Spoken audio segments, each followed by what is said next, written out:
Assalamualaikum warahmatullahi wabarakatuh. Hello everyone, welcome back to Al-Banjari Education.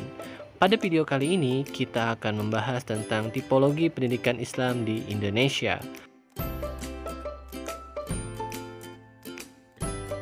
Oke guys, jadi bila kita membahas tentang tipologi, berarti kita membahas tentang jenis dan bentuk daripada pendidikan Islam di Indonesia. Untuk list kita yang pertama, kita akan membahas tentang pondok pesantren. Pondok pesantren dipimpin oleh seorang kiai. Biasanya terdapat beberapa atau banyak ustadz atau ustazah. Mereka mengajarkan para santri ilmu-ilmu yang hanya berkaitan dengan akhirat. Dengan kata lain, hanya belajar tentang agama Islam itu saja. Sistem pendidikan 1.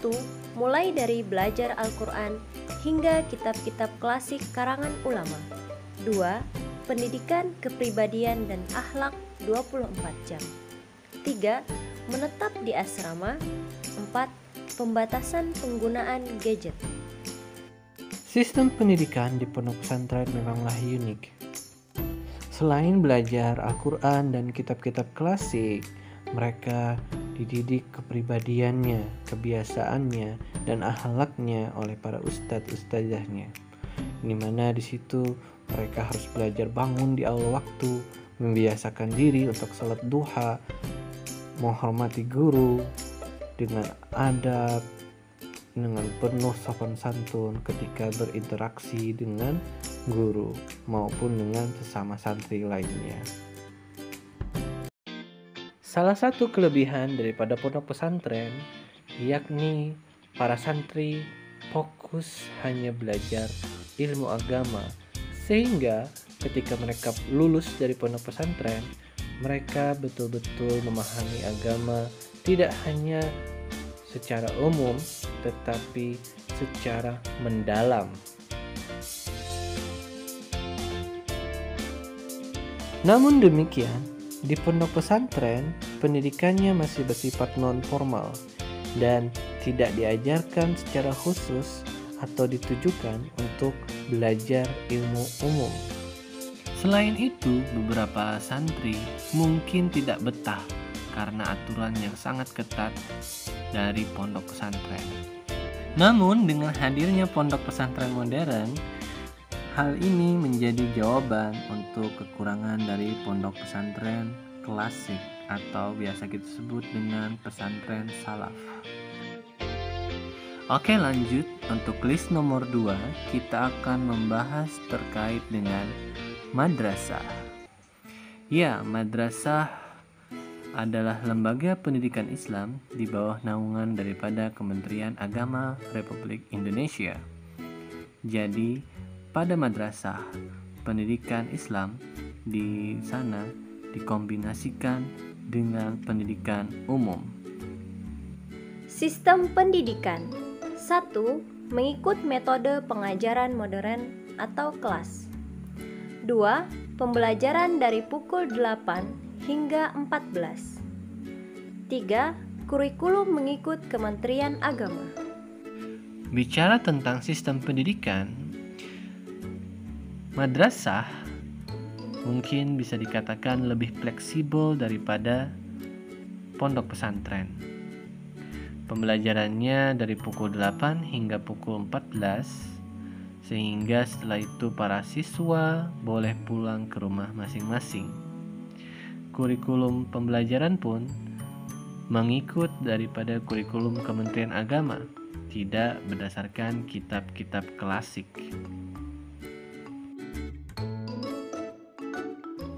Salah satu kelebihan daripada madrasah yakni keseimbangan antara pembelajaran agama dan pembelajaran ilmu umum, sehingga proporsi ilmu yang dipelajari bisa dikatakan berimbang.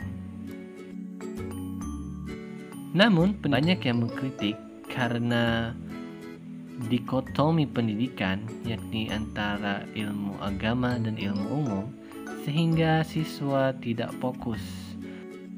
Lulusan aliyah dikatakan paham agama, ya tidak sepaham orang pondok.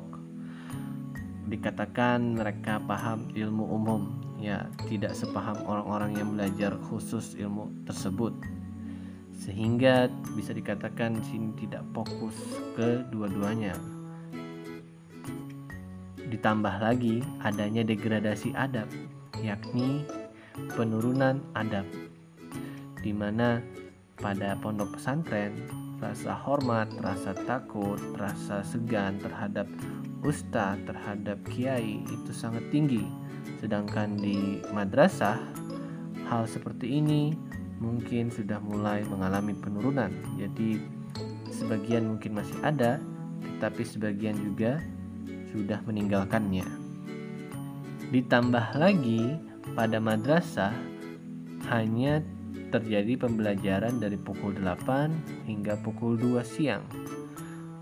Pengaruh lingkungan di luar daripada masa pembelajaran di madrasah sangat-sangat besar, karena lebih daripada 10 jam siswa berada di luar daripada madrasah. Sekarang kita memasuki list ketiga, yakni lembaga pendidikan Islam yang bisa dikatakan masih baru tetapi sedang populer, yakni sekolah Islam terpadu. Sistem pendidikan 1. Menggunakan kombinasi kurikulum Kementerian Pendidikan dan Kementerian Agama. 2. Diterapkannya full day school. 3. Salah satu program unggulannya adalah tahfizul Quran. Bicara tentang sistem pendidikan, sekolah Islam terpadu menggunakan kombinasi kurikulum Kemendikbud dan kurikulum Kemenak. Jadi ada kombinasi atau pencampuran daripada kurikulum yang dibuat untuk sekolah umum dan kurikulum yang dibuat untuk madrasah. Pada sekolah Islam terpadu, mereka menerapkan sistem full day school, yakni belajar dari pagi hingga sore hari, sehingga hampir 10 jam mereka berada di sekolah, dididik dan digembleng, diajarkan tentang ilmu-ilmu umum dan ilmu-ilmu agama. Salah satu program unggulan daripada sekolah Islam terpadu yakni adanya tahfiz Quran. Jadi maraknya sekolah Islam terpadu saat ini, mereka menawarkan program menghafal Al-Quran untuk anak-anak. Bila dibandingkan dengan madrasah pada umumnya, sekolah Islam terpadu bisa dikatakan menggunakan fasilitas yang lebih modern dan ilmu yang lebih berimbang ya dibandingkan dengan madrasah pada umumnya. Namun pada sekolah Islam terpadu biasanya biaya sekolahnya itu relatif lebih mahal dan biasa hanya untuk kalangan orang menengah ke atas. Beranjak dari sekolah Islam terpadu, kita mempunyai lembaga pendidikan Islam yang unik, di mana di Indonesia kita memiliki Majelis Ta'lim. Majelis Ta'lim yakni penyampaian ceramah dengan topik umum terkait fikih, akidah, dan akhlak tasawuf. Biasanya diselenggarakan di masjid-masjid atau di tempat-tempat tertentu. Majelis Ta'lim bersifat terbuka untuk umum dan penyampaiannya biasanya kurang lebih 2 jam. Jadi cocok untuk kaum pekerja atau bagi orang dewasa yang sudah berkeluarga.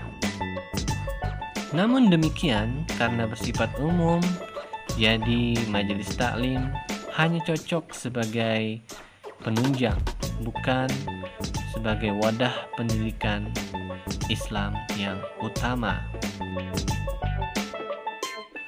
Berangkat daripada itu, list kita selanjutnya terkait dengan pendidikan Islam yang ada di Indonesia yakni kita akan membahas tentang tahfiz Quran atau TPA, di mana di sini lembaga-lembaga tadi adalah lembaga yang dibuat untuk mendidik generasi muda atau anak-anak untuk bisa membaca Al-Quran hingga menghafalkannya.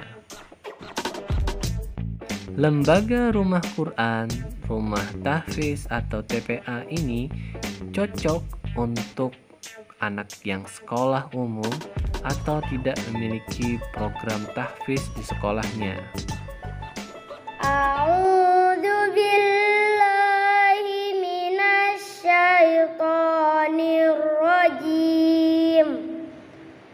Bismillahirrahmanirrahim.